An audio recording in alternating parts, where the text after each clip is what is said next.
হ্যাঁ ভাই, আমরা প্রবাসী। আমরা প্রবাসী থেকে এতটা কষ্ট করে, এত অর্থ উপার্জন করে পরিবারের কাছে পাঠাই। আমরা প্রবাসী। আমরা এতটা কষ্ট করে টাকা-পয়সা উপার্জন করে দেশের জন্য পাঠাই। কিন্তু দিন শেষে কি মনে হয় জানেন? দিন শেষে মনে হবে যে আপনি কিছুই করেননি। কারো জন্য কিচ্ছু করতে পারেননি। না পরিবারের জন্য, না আপনার পিতামাতার জন্য, আপনার ওয়াইফের জন্য, আপনার ছেলে সন্তানের জন্য, আপনি দেশের জন্য, আপনি দিন শেষে কিছুই করতে পারেননি। আমরা একটা সেন্টেন্স, একটা শব্দ, সেটাকে আমরা কখনো মিথ্যা হিসেবে গ্রহণ করতে পারি না। যার কারণে কিন্তু আমরা দিন শেষে এতটা অবহেলিত। আমরা যদি এই প্রবাসী থেকে যে অর্থটা উপার্জন করতেছি, দেখবেন এমন একটা সময় আসে আপনি লক্ষ লক্ষ টাকা উপার্জন করতেছেন, কিন্তু এই টাকাটাকে আপনি ধরে রাখতে পারতেছেন না। কারণ ওই যে একটা ছোট্ট শব্দ, যেটাকে আপনি মিথ্যাতে নিতে পারতেছেন না। কোন একজন বন্ধু আপনাকে বলতেছে, দোস্ত 10,000 টাকা দিতে পারবি? আপনি বলতে পারতেছেন না মুখ ফুটে, না দিতে পারবো না। আপনি এই সেন্টেন্সটা ব্যবহার করতে পারতেছেন না, কারণ আপনার পকেটে টাকা আছে।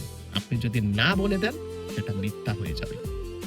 আমরা প্রবাসীটা এতটাই সরল, এতটাই সরল। আমরা ছোট্ট ছোট্ট স্বপ্ন দেখি, ছোট্ট ছোট্ট, জাস্ট একটা ছবি তুলে ফেসবুকে পোস্ট করে দিলাম, জাস্ট পরিবারের সাথে 10 মিনিট কথা বললাম, কত খুশি হয়ে যাই। অথচ বছরের পর বছর এই ফ্যামিলি ছেড়ে আমি এই দূর প্রবাসে, বছরের পর বছর আমি আমার দেশ ছেড়ে এই দূর প্রবাসে, আমি আমার পরিবারের জন্য কষ্ট করতেছি, আমি আমার দেশের জন্য কষ্ট করতেছি। দিন শেষে ওই যে না শব্দটা ব্যবহার করতে পারতেছেন না বলে এক সময় দেখবেন আপনার এই ইনকামের তো টাকা, আপনার এই অর্জিত অর্থ বৃথা, কিছুই থাকবে না। দিন শেষে কিছুই নেই, কারণ আমরা ওই জায়গাতে আটকে আছি।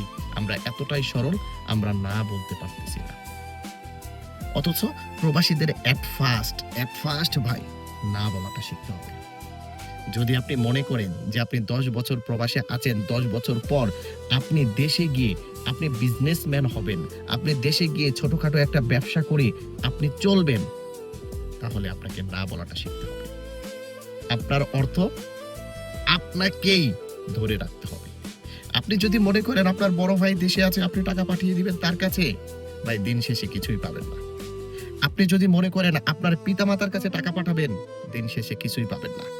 তাই আপনার কষ্ট অর্জিত অর্থ আপনাকেই সঞ্চয় করতে হবে। পরিশেষে না বলাটা শিখতে হবে। আপনি যদি না বলা না শিখতে পারেন, তাহলে এই প্রবাসে থেকে সারা জীবন কষ্টই করে যাবেন, দিন শেষে কিছুই পাবেন না।